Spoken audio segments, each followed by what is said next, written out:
एक ऐसे व्यक्ति की बात करनी है जिसके परिवार ने गौतम अदानी के प्रोजेक्ट की वजह से बहुत कुछ झेला और 5 साल तक लंबी उसकी एक कानूनी लड़ाई चली।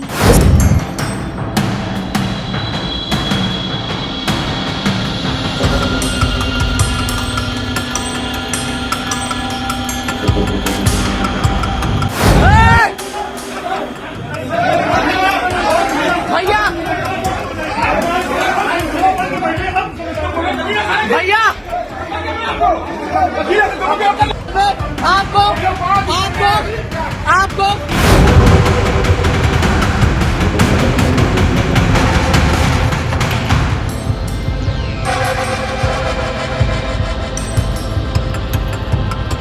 मैं अपने भाई को ना इनकी पीठ नहीं लगने दूंगा। मैंने आपसे बार बार बोला मैं भीख मांग के भी इनका घर बनवाऊंगा, चाहे कुछ भी हो जाए। अडानी के गुंडा राज को अगर आपको समझना है तो यह खबर आपको देखनी जरूरी है।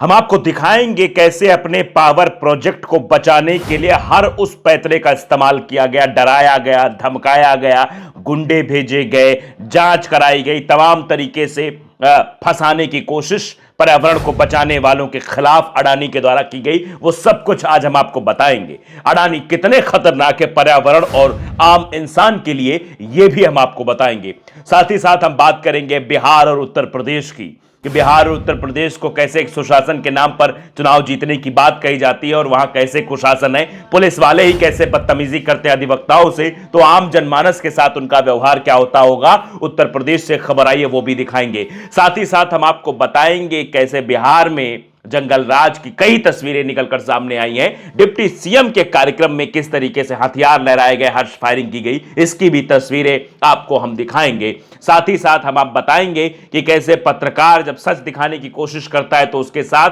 मध्य प्रदेश में अभद्रता की जाती है, मारपीट की जाती है। वैसे एक पत्रकार का तो आपने देख ही लिया हाल, जिसने गौशाला का हाल दिखाने की कोशिश की, उसके साथ क्या हुआ। तो आज हम इंदौर की भी वो खबर आपको दिखाएंगे। बने रहिएगा हमारे साथ। नमस्कार, आपके साथ मैं हूं आदित्य कुमार और आप देख रहे हैं the live TV. The live TV, सच सबसे आगे। सबसे पहली खबर अडानी की। अडानी की बात बार बार करता रहा विपक्ष, राहुल गांधी, अडानी कांग्रेस, अडानी की बात करते रहे। लेकिन अडानी के अगर वास्तविक चरित्र को आपको समझना है तो यह खबर देखनी बहुत जरूरी है।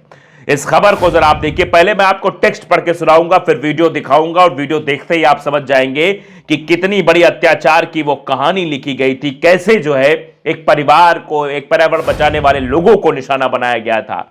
अडानी का ऑस्ट्रेलिया में एक कोयला प्रोजेक्ट है जो गंभीर खतरे में है।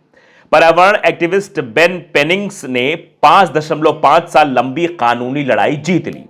अडानी ने उनके और उनके परिवार खिलाफ लगातार दबाव बनाया था। उन्होंने सीधे आके कहा कि अडानी ने मेरे खिलाफ 5 अलग अलग दावे किए और कोर्ट सिस्टम का भी दुरुपयोग किया। मेरे बच्चों का स्कूल से पीछा कराया गया, मेरे घर पर 2 बार छापा मारा गया। कोर्ट ने यह कोशिशें रोक दी हैं।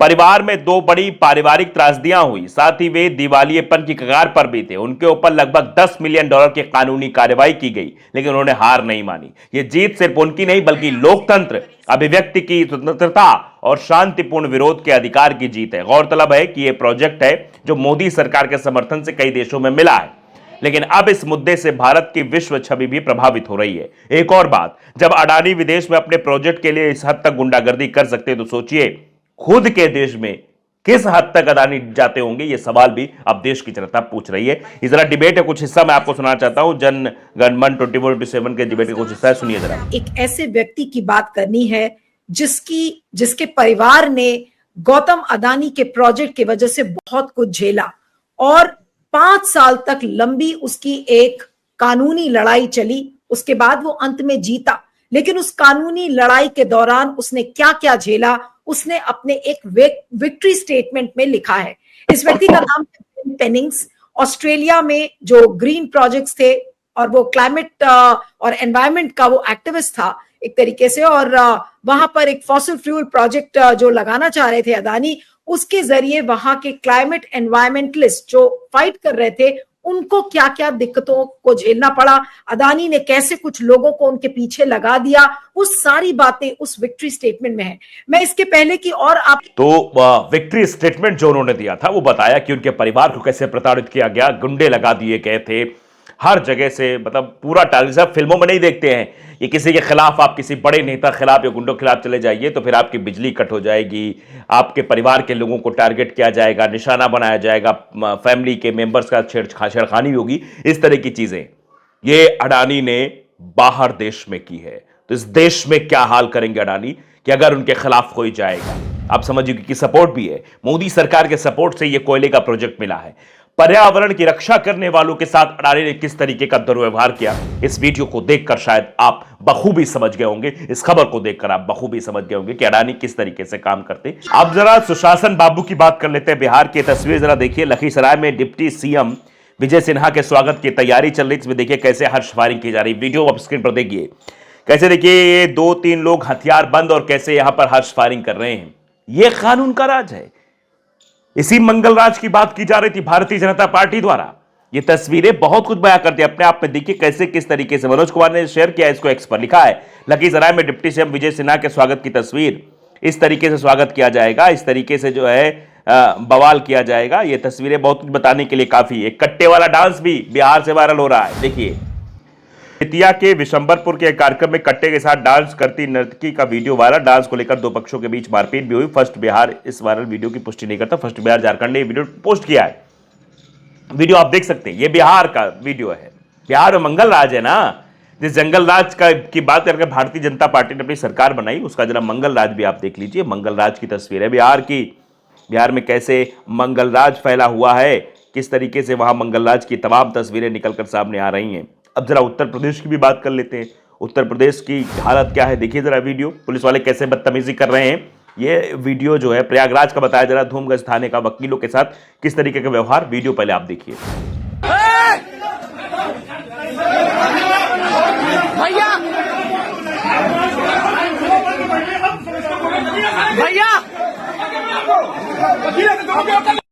आपको नहीं भैया, आपको बिना फोन किया है, आपको फोन किया है, आपने उठाया नहीं भैया, आपको बिना फोन किया भैया, आपने उठाया नहीं फोन, आपने फोन नहीं उठाया, बहुत बड़ी बात है भैया। आपको 15-20 बार फोन किया, मान लीजिए कल मर रहा होता तो क्या करते भैया, कल छोड़ती भैया कुछ। सुन रहे हैं आप, ये जो है पुलिस इंस्पेक्टर हैं राजेश उपाध्याय, थाने में सरेआम अधिवक्ता को साले कहते हुए गोली मारने की धमकी दे रहे हैं। प्रयागराज थाना धूमगंज पर वकीलों के थाने पर होने पर भी इंस्पेक्टर राजेश उपाध्याय साले शब्द कहकर धमकी दी। आम आदमी का ये क्या हाल करेंगे, जय हो योगी जी। ये एडवोकेट दीपक बाबू ने लिखा है, योगी जी की जयकार लगाते हुए कि देखिए सुशासन के नाम पर, मंगलराज के नाम पर बिहार का चुनाव लड़ा गया और कानून व्यवस्था के नाम पर उत्तर प्रदेश चुनाव का लड़ने की कोशिश भारतीय जनता पार्टी जरूर करेगी, लेकिन उसकी असली तस्वीर क्या है ये आपके सामने है। एक और वीडियो देखिए जरा, ये उत्तर प्रदेश का है, ये मुरादाबाद कोतवाली ठाकुर द्वारा क्षेत्र का है, जहां 2 पुलिस वाले रेस्टोरेंट में घुसकर होटल मालिक और स्टाफ को जमकर पीटते हैं। गुंडे तो खत्म हो गए ना, पुलिस क्या गुंडा बन गई है, इस तरीके से बिहेव करेंगे। देखिए वीडियो देखिए जरा इसके, ये सीसीटीवी फुटेज है, देख रहे हैं आप, वीडियो में साफ तौर पर नजर आ रहा है। कलम की चोट नाम के एक्स यूजर ने इस वीडियो को पोस्ट करते हुए लिखा है किस तरीके की गुंडागर्दी देखिए यहां पर की गई है। यह रेस्टोरेंट है और यहां कैसे जो है पुलिस वाले आकर, 2 सिपाही आकर गुंडागर्दी करते हैं, जिसका वीडियो सोशल मीडिया पर खूब वायरल है। तो अंदाजा आप लगा सकते हैं कि स्थितियां आखिरकार क्या है और किस तरीके से लोग काम करते हैं, इनके काम करने का तरीका क्या है, कैसे गुंडाराज कायम कर रखा है, ये तस्वीरों में भी साफ झलकता है। लखीमपुर खीरी से भी एक खबर है कि वहां कैसे जो है देखिए ये बजरंग दल के सदस्यों ने कट्टर दक्षिणपंथी धार्मिक उपदेशक धीरेन्द्र शास्त्री की सनातन हिंदू एकता पदयात्रा के समर्थन में रैली निकाली, जिसमें उन्होंने तलवारें और हथियार लहराए, उनकी पूजा भी की। इन पर कार्रवाई नहीं होनी चाहिए। देखिए वीडियो देख रहे हैं, वीडियो स्क्रीन पर आपके चल रहा है, आप वीडियो में देखकर अंदाजा लगा सकते हैं कि यहां पर किस तरीके का माहौल, और यही लोग जाकर उत्पात बाद में मचाते हैं और फिर सवाल पूछे जाने पर ये लोग पीछे हट जाते हैं। तो ये साफ तौर पर आप देखिए किस तरीके की चीजें होती हुई नजर आ रही है। एक और वीडियो में आपको कश्मीर का दिखाना चाहता हूं। मुस्लिम कश्मीरी पत्रकार का 40 साल पुराना मकान तोड़ने पर हिंदू भाई ने दान किया 1361 वर्ग फीट का प्लांट। सरकार की कमियों को उजागर करने वाले कश्मीरी पत्रकार अरफराज अहमद का 40 साल पुराना मकान अवैध बताकर बुलडोजर से गिरा दिया गया, जिससे एक बुजुर्ग हिंदू चाचा ने अपनी बेटी के हाथों से 5 मारले का प्लाट अरफराज अहमद को घर बनाने की खुशी से दिया। बुजुर्ग चाचा ने कहा, भीख मांगकर इनका घर बनवाऊंगा, लेकिन मेरे कश्मीरी भाई को कमजोर नहीं होने दूंगा। ये बहुत अच्छी तस्वीर है। मैं अपने भाई को ना इनकी पीठ नहीं लगने दूंगा। मैंने आपसे बार बार बोला, मैं भीख मांग के भी इनका घर बनवाऊंगा, चाहे कुछ भी हो जाए। ये 5 मरले का प्लाट मैंने सोचा था, चलो बहुत कुछ सोचता आदमी, मैं आज अपने भाई को अपनी बेटी के हाथों से दिलवा रहा हूँ और रिटर्न में भी दूंगा। इस तरीके से लोग हैं जो गंगा जमनी तहजीब को तरजीह देते हैं। हिंदू भाई ने, पत्रकार जिसने आवाज उठाई, सच को बताने की कोशिश की, उसका घर बुलडोज कर दिया गया, तो उसको अपना घर दे दिया, अपना प्लॉट दे दिया। जो अपनी बेटी के लिए रखा था वो बेटी के हाथों ही उस पत्रकार को दिला दिया। ऐसी भी तस्वीरें इस देश में हैं। इसीलिए तो हिंदुस्तान है हमारा कि यहाँ जहाँ गंगा जमनी तहजीब को तरजीह दी जाती है, ये तस्वीरें सुकून पैदा करने वाली तस्वीरें हैं। और कुछ तस्वीरें ऐसी भी हैं जो नफरत को बढ़ावा देने का हमेशा से काम करती आई हैं। तो चलिए कुछ और खबरें आपको दिखाते हैं। सबसे अब अहम खबर इंदौर की, जो मैंने बताई थी कि इंदौर में किस तरीके की चीज़ें हुई, पत्रकार के ऊपर कैसे हमला किया गया, वो तस्वीर जरा आप देखिए, वीडियो देखिए पहले, फिर बात करते हैं।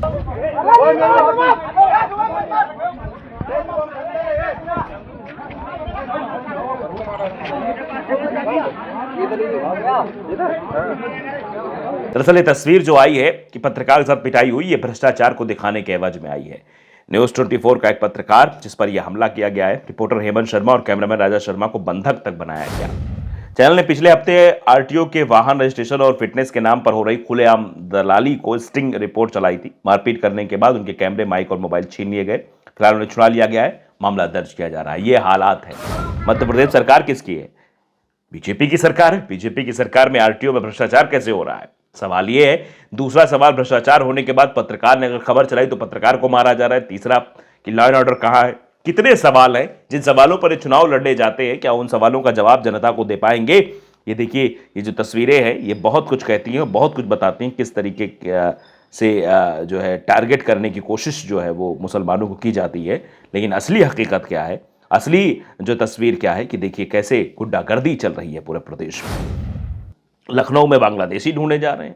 सुरेंद्र राजपूत देखिए एक्स पर एक पोस्ट किया है, लखनऊ में भाजपा सरकार के रहते लाखों बांग्लादेशी कैसे, ये सवाल उठाया उन्होंने। हम लोग जब से होश में है तब से भारतीय जनता पार्टी नगर निगम पर काबिज है। लखनऊ में 4 लाख बांग्लादेशी बता रही है। लखनऊ में भारतीय जनता पार्टी की मेयर कह रही है कि एसआईआर के जरिए हम इनको बाहर करेंगे, इनके खिलाफ वोट करेंगे।